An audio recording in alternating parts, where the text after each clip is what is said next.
Assalamualaikum warahmatullahi wabarakatuh. Perkenalkan, saya Dewi Duroto Nafisa dari Prodi Pendidikan Biologi semester 4. Di sini saya akan menjelaskan mengenai memilih dan mengidentifikasi alat pengumpul data. Nah, di sini ada pengertian dari alat pengumpul data. Alat pengumpul data adalah instrumen yang digunakan untuk memperoleh informasi dari responden atau objek penelitian. Instrumen membantu peneliti mengumpulkan data secara sistematis, objektif, dan terukur. Nah, contoh dari alat pengumpul data itu seperti angket, kemudian dengan cara wawancara, observasi, tes, kemudian dokumentasi. Di sini ada tujuan dari pemilihan alat, yang mana tujuannya itu untuk menyesuaikan instrumen dengan tujuan penelitian, memperoleh data yang valid dan reliable, kemudian memudahkan proses pengumpulan serta analisis data, dan juga menghemat waktu, tenaga, serta biaya untuk penelitian. Yang selanjutnya yaitu ada jenis-jenis alat pengumpul data. Nah, ternyata jenis-jenis alat pengumpul data itu ada beberapa jenis. Yang pertama, ada yang berupa kuesioner atau angket, yang mana dapat berupa pertanyaan tertulis untuk responden. Kemudian ada juga yang berupa wawancara, yaitu tanya jawab langsung secara online maupun offline. Nah, yang selanjutnya itu ada observasi, yaitu pengamatan perilaku atau kondisi lingkungan. Nah, yang selanjutnya itu ada tes, yaitu mengukur kemampuan atau mengukur hasil belajar.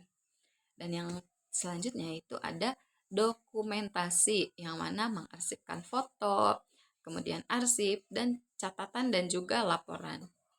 Jadi ada banyak alat pengumpul data, yaitu kuesioner atau angket dengan cara wawancara, observasi, tes, dan dokumentasi. Kemudian di sini ada bagaimana cara memilih alat yang tepat. Yang pertama yaitu kita harus memperhatikan rumusan masalah dan variabel penelitian. Jadi kita harus memperhatikan apa rumusan masalahnya dan variabelnya.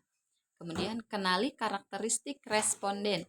Jadi kita harus mengenali karakteristik responden kita itu seperti apa. Entah itu usia, pendidikan, maupun jumlah. Kemudian tentukan jenis data.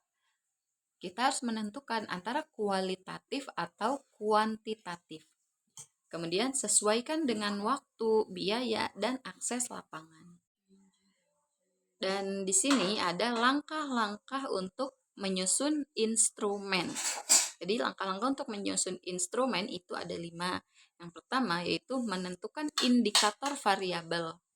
Kemudian yang kedua menyusun kisi-kisi pertanyaan, membuat butir instrumen, uji coba instrumen, dan revisi berdasarkan hasil uji coba. Di sini ada mengidentifikasi kualitas instrumen. Yang pertama itu ada validitas, yang mana instrumen mampu mengukur apa yang seharusnya diukur. Kemudian untuk mengukur reliabilitas yaitu hasil pengukuran konsisten jika diulang, dan objektivitas yang mana hasil tidak dipengaruhi oleh penilai, dan juga praktis yaitu mudah digunakan dan dipahami oleh responden. Jadi kualitas instrumen yang baik itu yaitu yang valid, kemudian yang reliabilitas, yang objektif, dan juga yang praktis.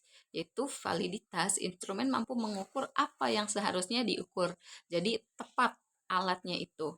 Kemudian reliabilitas, yang mana hasil pengukuran itu hasilnya akan tetap sama jika diulang lagi.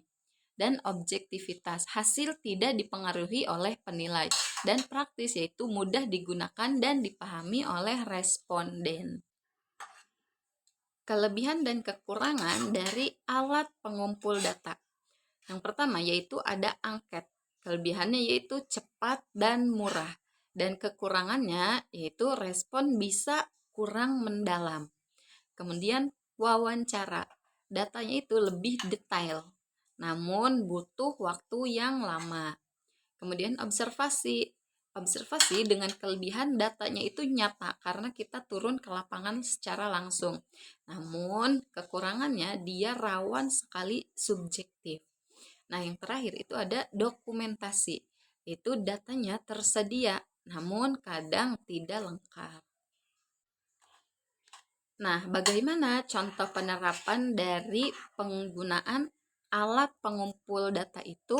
Yang pertama, penelitian kepuasan siswa, yaitu menggunakan angket skala Likert. Jika kita akan melakukan penelitian tentang metode mengajar, maka kita harus menggunakan observasi kelas dan wawancara guru.